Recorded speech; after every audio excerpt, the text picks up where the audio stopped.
కాసేపు ఆలోచించి తులసి, అలాంటివేం లేవు కానీ నేను బాగా చదువుకోవాలనుకున్నాను. చదువంటే నాకిష్టం. అయితే నేను బాగా చదువుకుంటే ఎక్కడ తెలివైందాన్ని అవుతానో అని మా పెద్దమ్మ చదువు మాన్పిచ్చేసింది. నాకు సరిగ్గా మార్కులు రాలేదని అందరితోనూ అబద్ధాలు చెప్పింది కానీ నేను మా క్లాస్‌లోనే ఫస్ట్ వచ్చేదాన్ని. అక్కడికి అతి బలవంతం మీద ఇంటర్ వరకు చదివించింది. అంతే. ఆ తర్వాత నేనొక మొద్దునని పక్క ఊరికి వెళ్ళి మరీ చదువుకోవాలంటే నాకు చదువు అంతగా అబ్బదని అందరితోనూ చెప్తూ వచ్చింది. అవునా? నువ్వు ఇంకా పై చదువులు చదువుకోవాలి అని అనుకున్నావా? నాకు ఈ చదువుకు సంబంధించిన విషయాలు ఏమీ తెలీదు తులసి. నేనసలు ఏమాత్రం చదువుకోలేదు. నీకు తెలుసు కదా! ఇప్పుడు చెప్పు. నువ్వు చదువుకోవాలనుకుంటున్నావా? నేను నిన్ను చేర్పిస్తాను. ఎక్కడ కావాలంటే అక్కడ. ఏం కావాలంటే అది చదువుకో. మీరు నిజంగానే అంటున్నారా? అవును తులసి. నువ్వేం చదువుకోవాలనుకుంటున్నావో నీరజ్‌తో చెప్పు. తనకి ఎక్కడ ఏం చదువుకోవాలో, నువ్వు కావాల్సింది ఏ ఊళ్ళో ఉందో అన్ని వివరాలు తెలుస్తాయి. తను చెప్తాడు. మరేం ఆలోచించకుండా చదువుకుందు గాని. కావాలంటే రోజు నేను తీసుకువెళ్ళి తీసుకొస్తాను. నీకు ఏ లోటు లేకుండా చూసుకుంటాను తులసి. ఇంతకాలం నువ్వు పడ్డ బాధ అంతా మర్చిపోవాలి. నీ జీవితంలో ఎటువంటి లోపము మచ్చ లేదు. ఆ విషయం గుర్తుపెట్టుకో. తులసి చాలా చాలా సంతోషపడింది. ఇప్పటికే తనకు రాము విషయంలో ఎంతో సంతోషంగా ఉంది. అలాంటిది ఇప్పుడు తన కోరిక కూడా తీరుస్తానంటుంటే తులసి ఆనందానికి అవధులే లేవు. తర్వాత రోజు రామునే జరిగిందంతా నీరజ్తో చెప్పి, అది తమ్ముడు, మీ వదిన ఇదంతా చెప్తుంటే నాకు మనసంతా అదోలా అయిపోయింది. తను అనుభవించిన బాధ మరెవ్వరు చూసుండరు. తను కోరుకున్నది ఏదైనా, ఎంత కష్టమైందైనా సరే తన కోరిక తీర్చాలి. తను చిన్నతనంలో పడ్డ బాధ అంతా మర్చిపోయేలా చేయాలి తమ్ముడు. ఇప్పుడు తను చదివిన చదువుకి, తర్వాత చదువుకోవాలనుకునే దానికి అవకాశం ఉందా లేదా, ఉంటే ఎక్కడికి వెళ్ళి చదవాలి, ఎక్కడ జాయిన్ అవ్వాలి, ఇలాంటి విషయాలన్నీ నీకు తెలుస్తాయి కదా. వదినతో మాట్లాడి అవన్నీ కనుక్కొని ఏం చేయాలో చెబితే అది మాత్రం నేను చేస్తాను. పక్క ఊర్లో చదువుకోవాలి అని అంటే కూడా నేను రోజు దింపి తీసుకొస్తాను. వాటి వేటి గురించి ఆలోచించద్దు. మనకి భగవంతుడి దయ వల్ల సంపదకు లోటు లేదు. అలాంటప్పుడు తన కోరిక తీర్చడం కంటే మనకు కావాల్సింది ఏముంది? అమ్మతో కూడా నేను మాట్లాడతాను. సరే అన్నయ్య, నేను కనుక్కొని చెప్తాను. నిజమే, తను కోల్పోయినవి తిరిగిస్తే వదిన చాలా తొందరగా మామూలు మనిషి అవ్వచ్చు. అలా మాట్లాడిన నీరజ్ తులసితో కూడా మాట్లాడి తను ఏం చదవాలి అని అనుకుంటోంది అన్న విషయం తెలుసుకుంటాడు. తులసి నీరజ్కి, నేను డాక్టర్ చదవాలనుకుంటున్నాను నీరజ్. అది కూడా నేను ఏదైతే పొందలేనో నా జీవితంలో ఆ సంతోషాన్ని మరొకరికిచ్చి వాళ్ళ ఆనందాన్ని నా ఆనందంగా తీసుకోవాలి అనుకుంటున్నాను. నా జీవితంలో నేను తల్లిని కాలేను. నా చేతుల మీదుగా తల్లి అయిన వాళ్ళకి వైద్యం చేసి డెలివరీలు చేస్తే బిడ్డ పుట్టాక వాళ్ళ కళ్ళల్లో ఆనందం చూసి అదే నా ఆనందం అనుకోవాలి అని ఉంది. ఎప్పుడూ అదే ప్రపంచంలో బ్రతుకుతూ ఉంటే నేను ఆ బాధను మర్చిపోతానేమో అనిపిస్తుంది. తప్పకుండా వదిన, మీరేం చదవాలనుకుంటే అది చదవండి. నేను ఈ సంగతి అన్నయ్యతో చెప్తాను. నాకు తెలిసి దీనికోసం మీరు పక్క ఊరు వెళ్లాల్సి వస్తుంది. మరీ దూరం ఏం కాదు.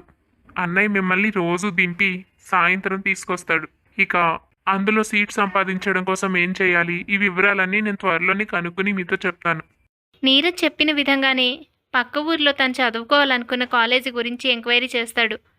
అక్కడ సీటు దొరకాలంటే ఏం చేయాలి, ఏం చదవాలి, ఏ ఎంట్రన్స్ ఎగ్జామ్ రాయాలి, ఈ వివరాలన్నీ తులసితో చెప్తాడు. తను పగలు రాత్రి కష్టపడి చదువుకుని ఎంట్రన్స్ ఎగ్జామ్ పాస్ అవుతుంది. రాము నీరజ్ చాలా సంతోషిస్తారు. రాము తల్లితో కూడా జరిగిందంతా చెప్పి తులసి ఉన్న పరిస్థితిని వివరిస్తాడు. సావిత్రమ్మ మంచి మనిషి. తులసిని ముందే అర్థం చేసుకుంది. అలాంటిది ఇవన్నీ విషయాలు తెలిసిన తర్వాత కాదంటుందా? తులసి చదువుకోవడానికి అక్కడ ఎవ్వరూ అడ్డు చెప్పలేదు. ఈ సంగతులన్నీ శిరీషకు తెలిసాయి. ఏంటి మీరు చేస్తున్నది? అది చదువుకోవడం కోసం పక్క ఊర్లో కాలేజీలో సీటు సంపాదించారట, ఎంట్రన్స్ ఎగ్జామ్ కూడా రాసిందట, పాస్ అయిందిట. దానికి ఇన్ని తెలివితేటలు ఎక్కడి నుంచి వచ్చాయి? శిరీష, ఇప్పుడు వదిన చదువుకుంటే నీకొచ్చిన నష్టం ఏంటంట? తన కోసం ఏదైనా కావాలంటే మేమేగా చూడవలసింది. నేను చూడకపోతే మరెవరు చూస్తారు? అయినా నువ్వు తన్ని ఎంత కష్టపెట్టినా నీ సంసారం పాడకూడదన్న ఉద్దేశంతో నీ తరపున లలితతో మాట్లాడి నీ సమస్యలన్నీ సాల్వ్ చేసింది. అయినా తనంటే ద్వేషం తగ్గలేదా నీకు? నేనేం తన్ని ద్వేషించట్లేదు. ఏదో నేను జాబ్ చేసుకుంటూ ఉంటే ఇంట్లో పనులన్నీ అది చేసి పెడుతుందని అనుకున్నాను. ఇప్పుడు అది పొద్దున్నుంచి సాయంత్రం దాకా కాలేజీకి వెళ్ళిపోతే ఇంటి పనులన్నీ ఎవరు చేస్తారు? అవన్నీ నేను చేసుకుంటూ కూర్చోవాలా? అదేమో పెద్ద మహారాణిలా చదువుకుంటుంది. మరి నేను? నువ్వు వర్క్ ఫ్రమ్ హోమే చేస్తున్నావు కదా, కాసేపు పని చూసుకుని మిగతా టైంలో వర్క్ చేసుకో. వదిన చదువు కూడా ముఖ్యమే కదా. అసలు ఇప్పటికే నువ్వు మీ అమ్మ కలిసి తనకు చేసిన అన్యాయం, తనని పెట్టిన బాధలు చాలు. ఇంకా తన జీవితంలో ఇంకేం కోల్పోవాలనుకుంటున్నారు? ఇప్పటికీ మా అన్నయ్య తను కోల్పోయింది తిరిగి ఇవ్వాలని అనుకుంటున్నాడు. అది కూడా జరగనివ్వరా? ఇంకా తన ఈ పరిస్థితుల్లో చదువుకుని ఎంట్రన్స్ ఎగ్జామ్ పాస్ అయిందంటేనే చాలా గ్రేట్. ఇన్ని ఏళ్ళు అయిపోయిన తర్వాత పెళ్ళైపోయాక ఇలా ఎవరైనా చదువుకొని పాస్ అవ్వగలుగుతారా? నువ్వు చెప్పు. నిజమే, నాకు తెలీదు ఇది ఇంత తెలివైందన్న సంగతి. ఏం తెలీదు? తను ఎప్పుడు క్లాస్లో ఫస్ట్ వచ్చేదట. మీ అమ్మే అందరికీ అబద్ధాలు చెప్పి తను చదువురాని మొద్దని మానిపించేసింది స్కూలు. నీకు ఈ విషయం తెలియకుండా ఉంటుందా? అవునా? నాకు తెలీదు నీరజ్. మా అక్క బాగా చదువుకునేదా? స్కూల్లో ఫస్ట్ వచ్చేదా? ఏం తెలియనట్టు మాట్లాడతావేంటి శిరీష? తనకు చేయవలసిన అన్యాయం అంతా చేసి అసలైనా మీ అమ్మకు నేను అనకూడదు కానీ కొంచెం కూడా బుద్ధి లేదా? పాపం, నీ సమానమైన వయస్సు కలదేగా మీ అక్క కూడా. నువ్వెలా ఆడపిల్లవో తను కూడా అలాగే ఆడపిల్ల. తను జీవితంలో మాతృత్వం పొందాలని కోరుకుంటుంది. ఆ మాత్రం ఇంగిత జ్ఞానం లేకుండా తల్లి అయ్యే అవకాశాలు పోగొట్టడానికి మనసు ఎలా వచ్చింది? నిజంగా మీ అమ్మ ఇలాంటిది అని తెలుసుంటే నేను నిన్ను పెళ్లి కూడా చేసుకునేవాడిని కాదేమో. ఏం మాట్లాడుతున్నావు నీరజ్ నువ్వు? తను తల్లి కాలేకపోవడానికి కారణం మా అమ్మనా? నీకు ఈ విషయాలు ఇవి తెలీదా? నాకెందుకు తెలుస్తాయి? నాకు చిన్నప్పటి నుంచి అక్క నాకు రావాల్సినవన్నీ లాక్కుంది, నా స్థానాన్ని తను తీసుకుంది. ఇలాంటి కోపమే తప్ప మరింకేం లేదు. నేను దాంతో ఎక్కువ మాట్లాడేదాన్ని కూడా కాదు. నా పనేదో నాది, నా చదివేదో నాది. అది ఎప్పుడూ ఇంట్లోనే ఉండేది కదా. అందుకే మా అమ్మకి దానికి మధ్య ఏం జరుగుతాయి ఏంటని నాకు తెలీదు. దాని మీద ప్రత్యేకంగా అభిమానం అనేది ఏర్పడలేదు అంతే. కానీ ఇప్పుడు నువ్వు చెప్తుంది వింటుంటే మా అమ్మ అంత పని చేసిందా? ఇప్పుడు కాదు, చాలా ఏళ్ల క్రితం తను చిన్నపిల్లగా ఉన్నప్పుడే తెలియకుండా తినే దాంట్లో మందు కలిపి పెట్టిందిట. ఆ కారణంగానే తను మాతృత్వాన్ని కోల్పోయింది. చిచి, అసలు కూతురు లాంటి అమ్మాయికి అలాంటి పని ఎలా చేయగలిగిందో మీ అమ్మ. ఈ విషయం నాకు నిజంగా తెలీదు నీరజ్. ఒక పక్క తల్లిదండ్రుల్ని కోల్పోయి సావిత్రి తల్లి చేతిలో నానా కష్టాలు పడుతూ రేపు పొద్దున్న కనీసం జీవితం బాగుంటుందేమో, తన కుటుంబం వచ్చిన తర్వాతైనా సంతోషం దొరుకుతుందేమో అని ఆశపడ్డ ఆడపిల్లకి ఇలాంటి పరిస్థితి తీసుకొచ్చింది. ఇంకా దేవుడి దయ వల్ల మన ఇంటికి వచ్చింది కాబట్టి తను ఈ మాత్రమైనా బతకగలుగుతోంది. అదే అర్థం చేసుకోలేని అమానుషమైన మనుషుల మధ్యలో పడితే పాపం వదిన జీవితం ఏమైపోయి ఉండేది? శిరీష ఏమీ మాట్లాడడం లేదు. తనకు చాలా బాధగా అనిపించింది. నిజమే, తులసి కూడా తనలాంటి ఆడపిల్లేగా. అమ్మ ఇంత క్రూరంగా తులసిని బాధ పెట్టిందా? తన జీవితం నాశనం అయ్యేలా చేసిందా? ఒకసారి తన తల్లి మీద కూడా తనకు అసహ్యం కలిగింది. నీరజ్తో ఏమీ మాట్లాడలేదు. కానీ అప్పటి నుంచి శిరీష ప్రవర్తనలో పూర్తిగా మార్పు వచ్చింది. చివరకు తులసి చదువుకోవడానికి కూడా తనకు సహాయం చేసేది. కాలేజీకి వెళ్ళడానికి, ఇంటి పనికి కూడా సాయం చేసేది. ఇంటి పనులేవి తులసిపై భారం పడకుండా, తులసిని ఇబ్బంది పెట్టకుండా చూసుకునేది శిరీష. ఇవన్నీ గమనించిన నీరజ్ శిరీషలో వచ్చిన మార్పుకు చాలా సంతోషపడ్డాడు. అలా తులసి డాక్టర్ చదువుకోవడం మొదలుపెట్టింది. 3 ఏళ్ళు గడిచాయి. తులసి బాగా చదువుకుంటోంది. పెట్టిన అన్ని పరీక్షల్లోనూ విజయం సాధించింది. ఇంకొంతకాలం అయితే తను డాక్టరేట్ తీసుకుంటుంది. అయితే శిరీష వర్క్ ఫ్రమ్ హోమ్ చేసుకుంటూ ఇంటి పనులు కూడా చూసుకుంటూ ఉండేది. కానీ శిరీషకు ఒక బాధ ఉండిపోయింది. తను ఇప్పటిదాకా తల్లి కాలేదు. పెళ్ళై 4 ఏళ్ళు అవుతున్నా తను ఇంకా తల్లి కాకపోవడానికి కారణం ఏమిటో అని ఆలోచిస్తూ ఆరోగ్యం పాడు చేసుకుంటోంది శిరీష. చాలాసార్లు డాక్టర్కి వెళ్ళి చూపించుకుంది. కానీ ఎటువంటి సమస్య లేదు అని చెప్తున్నారు. అయినా తనకు ప్రెగ్నెన్సీ రాలేదు. శిరీష ఈ బాధలో ఉండగా తల్లొచ్చింది. ఏమే 3 ఏళ్ళు గడిచిపోయాయి, అదేమో హాయిగా కాలేజీకి వెళ్ళి చదువుకుని వస్తోంది. నీతో నేను ఎన్నిసార్లు గొడవ పెట్టినా ఇప్పటిదాకా నువ్వు నేను చెప్పిన పని చేయలేదు. ఏదో ఒకటి చేసి అది కాలేజీ మానేసేలా చేయి. అది ఇప్పుడు చదువుకుంటే నీ నెత్తినెక్కి కూర్చుంటుంది. నీకు అర్థమవుతోందా? నువ్వేదో దాన్ని చెప్పు చేతుల్లో పెట్టుకొని నువ్వు మహారాణిలా బతుకుతావు కదా అనుకుంటే అది చదువుకోవడానికి సాయం చేస్తున్నావా? సాయం ఇంకొన్నాళ్ళైతే దాని చదువు పూర్తయిపోతుందట. అది పెద్ద డాక్టర్ అయిపోతే నువ్వు అడుక్కు తినాలి. నీ మీద అధికారం చూపిస్తుంది. ఇప్పుడున్నట్టు అప్పుడు ఉంటుంది అనుకుంటున్నావా? ఉండదు. నోరెత్తి మాట్లాడడం నేర్చుకుందంటే అది పెద్ద కోడలు, నువ్వు చిన్న కోడలు. అలాగే ఉండిపోవాల్సి వస్తుంది నువ్వు. ఈ ఇంట్లో నీకు అధికారం పెత్తనం ఏమీ సాగవు చెప్తున్నా. నా మాట విను. దాని చదువు ఎలా చెడగొడతావో నాకు తెలీదు. ఇంతకాలం నుంచి ఎన్నోసార్లు నీకు చెప్తూనే ఉన్నాను. ఇక్కడి దాకా తీసుకొచ్చావు. అసలు నీ బాధ ఏంటి? నా బాధ నువ్వే. అసలు నువ్వు ఇక్కడికి రావడం మాని, మా గురించి ఆలోచించడం కూడా మాని. ఈ మాట నీకు మొహం మీదే చెప్పలేక ఇన్ని రోజుల నుంచి నేను ఇబ్బంది పడుతున్నాను. నువ్వు ఇంకా నాకేం దుర్బోధ చేస్తావు? అక్క చదువుకుంటే నీకేం నష్టం వచ్చిందమ్మా? తనను చిన్నప్పటి నుంచి వేధించి తనకు ఏది కాకుండా చేసావు. చివరకు ఆడపిల్లకు అన్నిటికంటే ముఖ్యమైన మాతృత్వాన్ని పోగొట్టావు.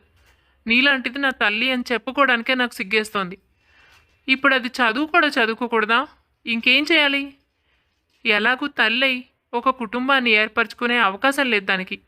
దాని అదృష్టం బాగుండి బావగారు ప్రేమించే వ్యక్తి కాబట్టి తను జీవితంలో కోల్పోయింది తిరిగి ఇవ్వాలి అనుకుంటున్నారు. మరొకళ్ళైతే ఇంత అర్థం చేసుకుని ప్రేమగా చూసుకుంటారా? అక్క ఆ విషయంలో అదృష్టవంతురాలు. నీలాంటి దాని చేతిలో పడినందుకు దురదృష్టవంతురాలు. ఇదంతా చాలదన్నట్టు ఇప్పుడు చదువు మాన్పించేయమని అడుగుతున్నావు. అసలు నువ్వు మనిషివేనా?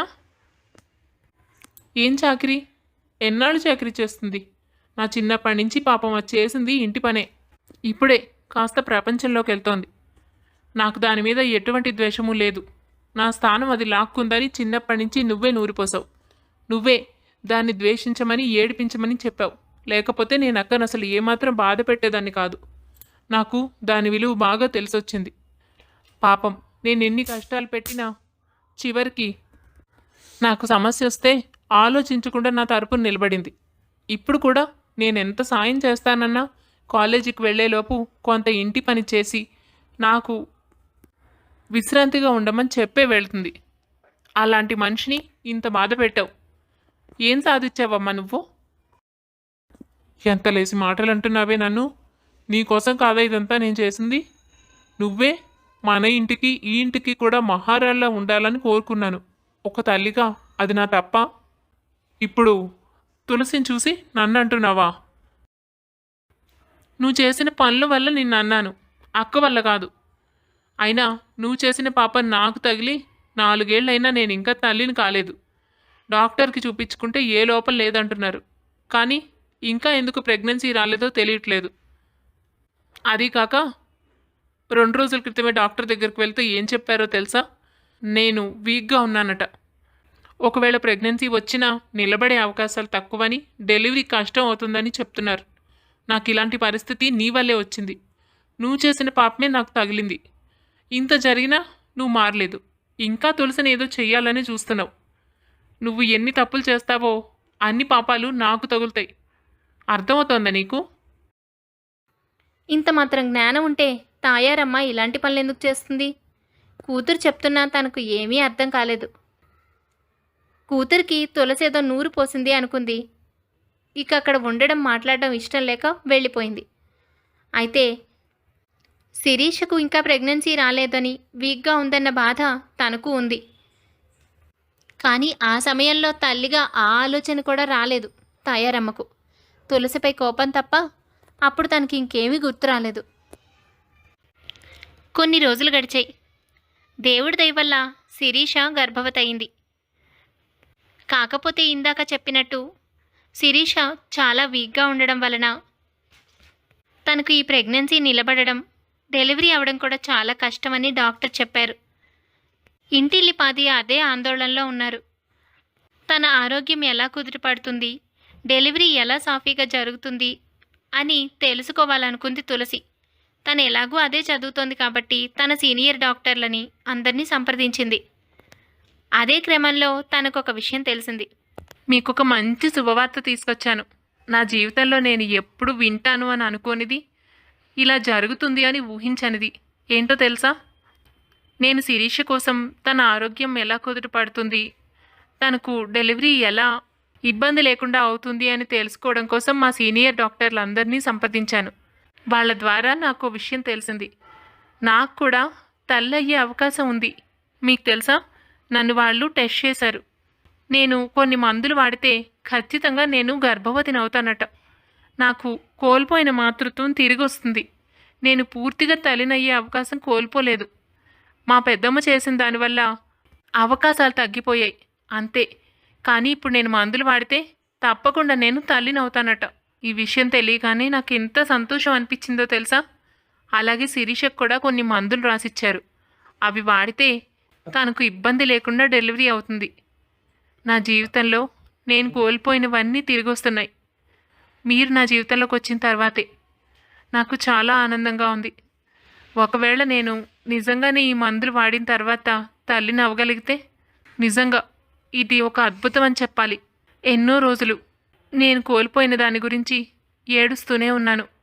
ఎన్నోసార్లు నా దురదృష్టాన్ని తలుచుకొని కుంగిపోయాను. నా వల్ల మీరు కూడా అన్యాయం అయిపోయారని నేను బాధపడని రోజంటూ లేదు. కానీ ఇప్పుడు ఈ మాట విన్న తర్వాత మొట్టమొదట మీరే గుర్తొచ్చారు. మీరు ఎంత సంతోషపడతారో చూడాలనుకున్నాను. నాతో పాటు మందులు తెచ్చుకున్నానండి. రాము చాలా చాలా సంతోషపడ్డాడు.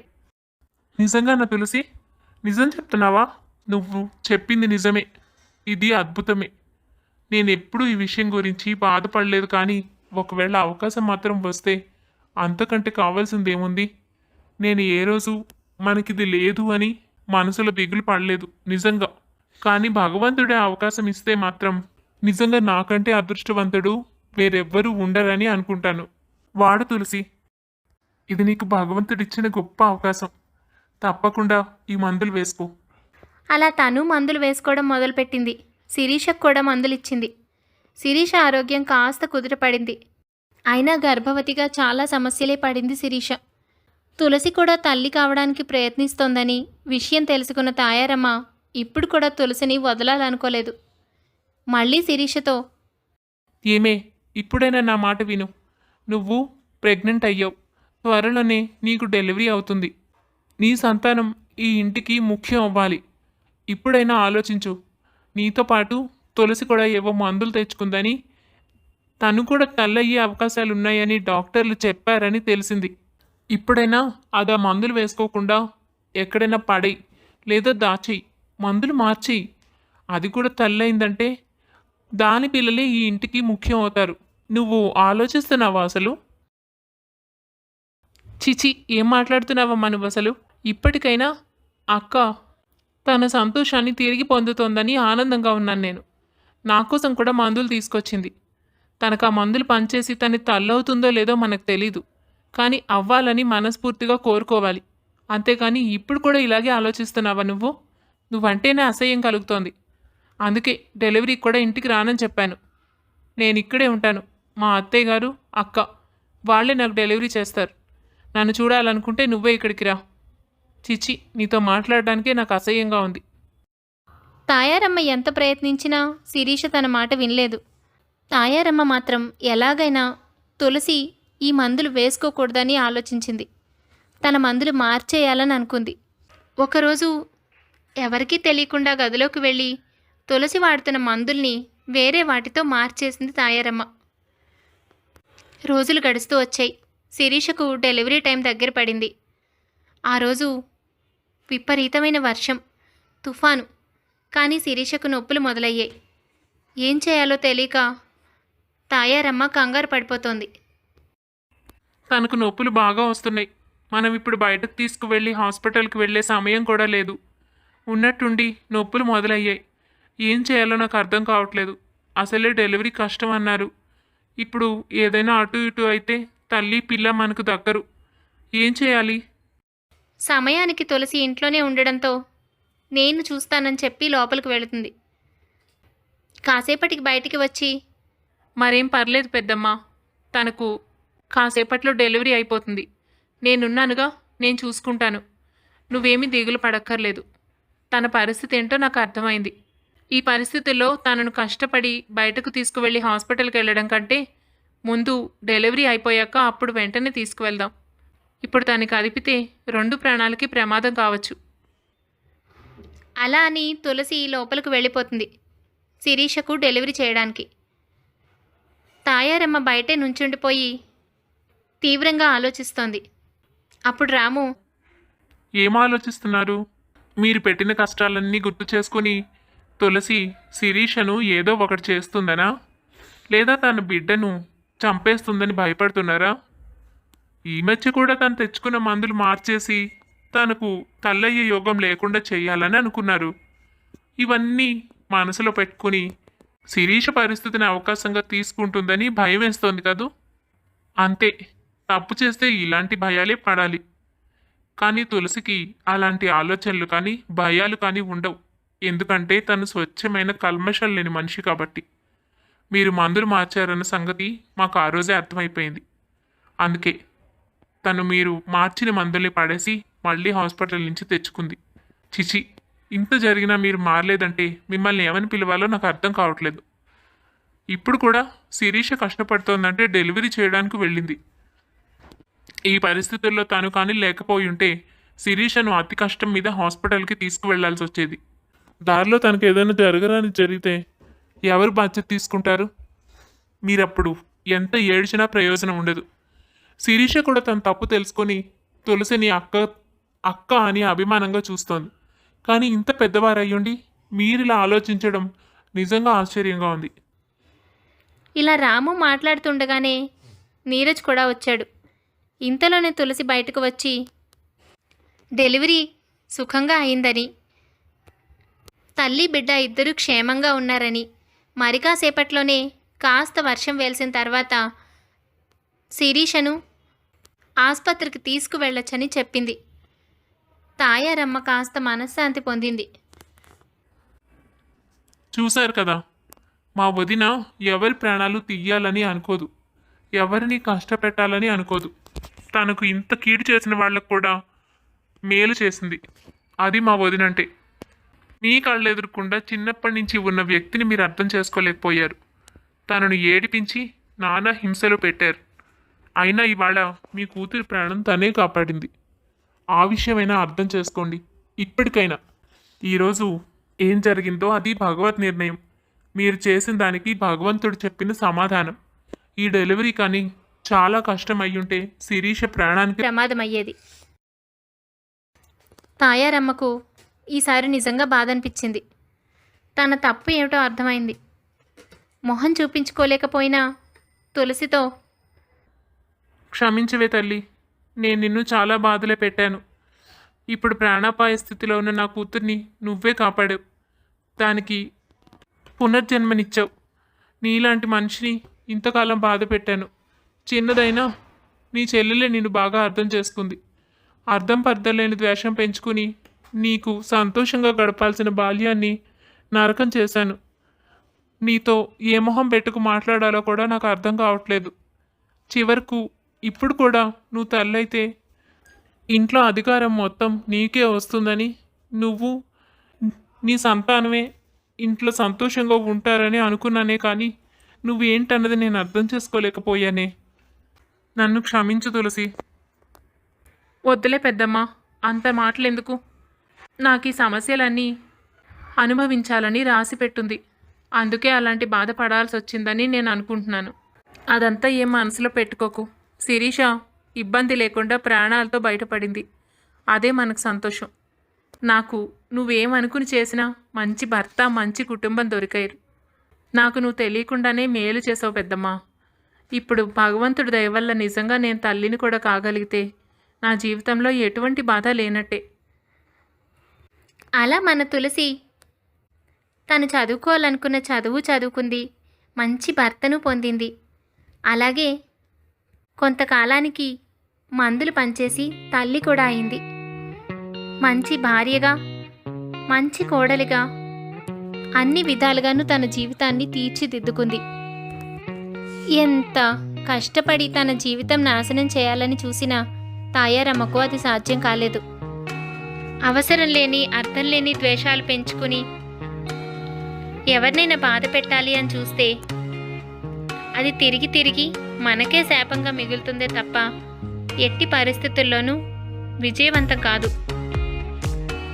మీరేమంటారు? మీ అభిప్రాయాన్ని తప్పకుండా కామెంట్ చేయండి. కథ నచ్చింది కదూ? అయితే తప్పకుండా లైక్ చేసేయండి. మరెన్నో మంచి మంచి కథల కోసం మా ఛానల్ని సబ్స్క్రైబ్ చేసుకోండి. మరొక మంచి కథతో త్వరలోనే కలుద్దాం.